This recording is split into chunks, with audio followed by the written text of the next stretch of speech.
Welcome to this week's look at the state of the New York City real estate market. This is for the week of March 24th to the 30th. Wow, okay, moving right along through the spring and into April. We're going to be taking a look at what is happening in this spring market, in the Manhattan market, Brooklyn market, luxury market. At the end, I will wrap everything up. I'll be sharing some additional information with you about pricing discounts as well as strategies for success. So if you are an active buyer or seller in the New York City real estate market, you're definitely going to want to stick around for that. As always, any questions, post them below or reach out to me directly at Sotheby's.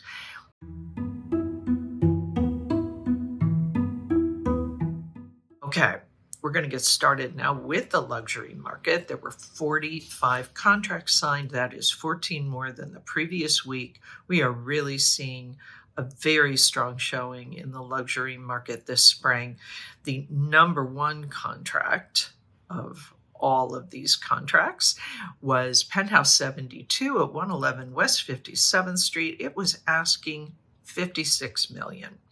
This is a condo. It has about 7,256 square feet. It has a 1,241 square foot loggia. This is a triplex penthouse. It has 5 bedrooms and 4.5 bathrooms. The bottom floor is a huge entertaining space with Central Park views, and the south side opens up onto a loggia with city views. The middle floor features a 50-foot living room with 14-foot ceilings and faces Central Park. It also has a formal dining room, eating kitchen, and a bedroom. The top floor has 4 bedrooms, including a primary suite, huge, with a sitting room and amazing views of Central Park. This is a 60-unit, 82-story building that rises 1,420 feet on the former site of Steinway & Sons piano store. The amenities, as you might recall, include a concierge fitness center, 82-foot pool, lounge, terrace, and a private dining room, plus a covered driveway entrance. The number 2 contract was Penthouse Inn at 108 Leonard Street. It was asking $24.5 million. It was raised from $22 million when the building began marketing back in February of 2018. This is also a penthouse, also a triplex. It is on the 14th to the 16th floors. It has 6,252 square feet, includes 5 bedrooms, 5 baths, 2 powder rooms, and 2 terraces totaling 2,173 square feet.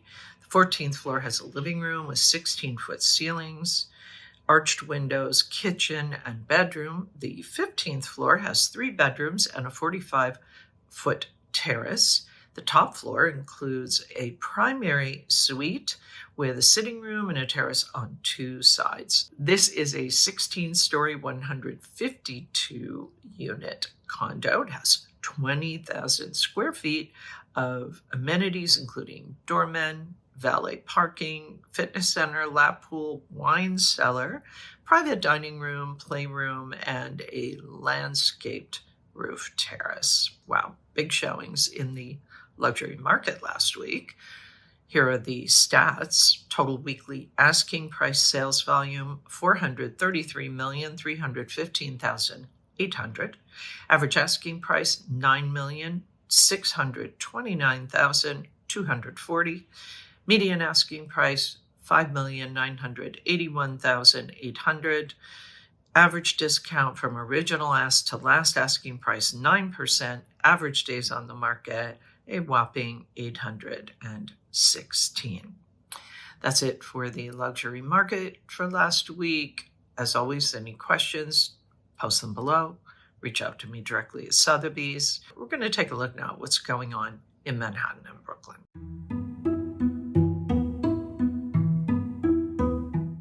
So the supply for the weekend, Manhattan was down about 15% at 432. Contracts signed down a little under 1%, 270. 107 properties went off the market. That is kind of a wash week over week. The supply for the month in Manhattan, 2,118. That is up about 48.5%. The contract sign, 1,128. That is up almost 33%. And the off-market properties rose almost 28% for the month, 448. The market pulse is up just a smidge from last month and just under 1% from last year. We remain in this kind of neutral market. The liquidity pace, 1,128, is up 24% from last month and almost 10% from last year. I'll get into some additional details about where the Manhattan market is at the end of this report, as well as share some additional information with you about where the prices seem to be at. So be sure you stick around for that. In the meantime, any questions, post them below.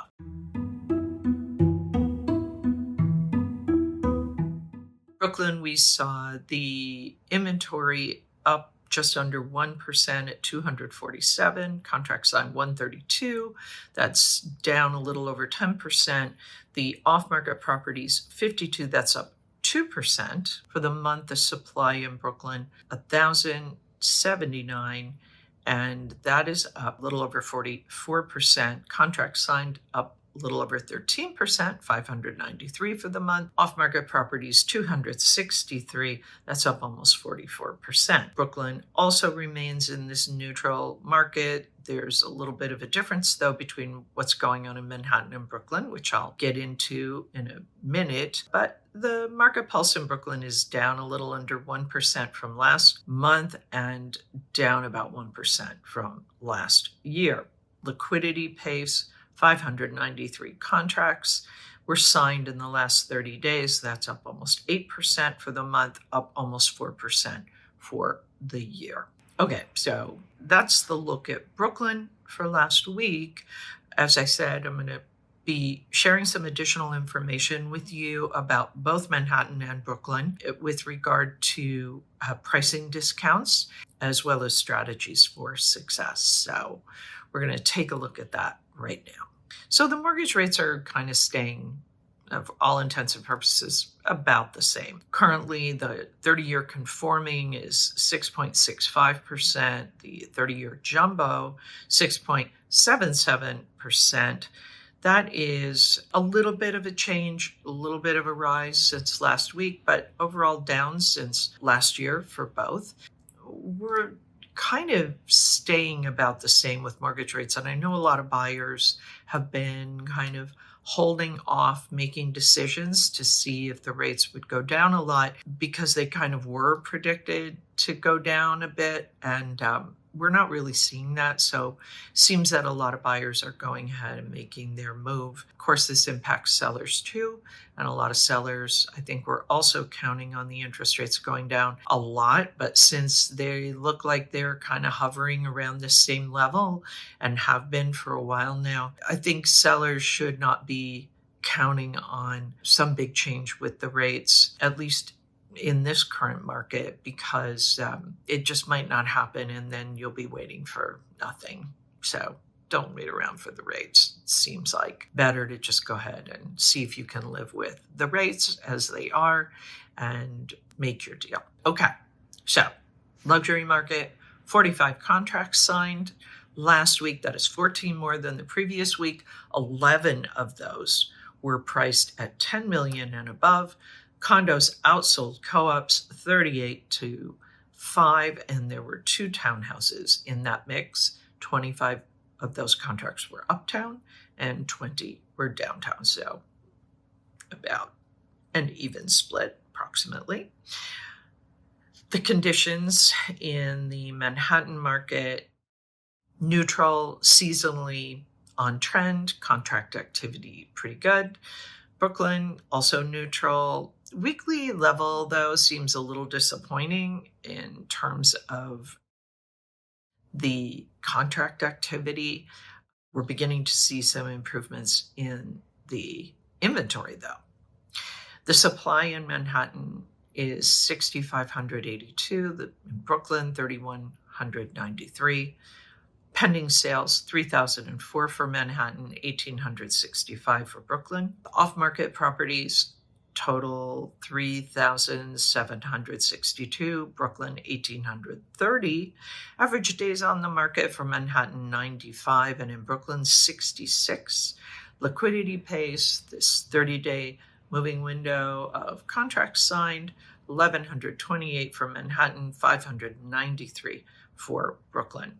So, as I said, I was going to share some additional information with you about pricing and discounts because we are in the spring season. This is typically, historically, when most of our deals get done for the year. So I thought it would be interesting to offer you some insights about what's going on in Manhattan and Brooklyn in terms of listing discounts. So we'll start with Manhattan.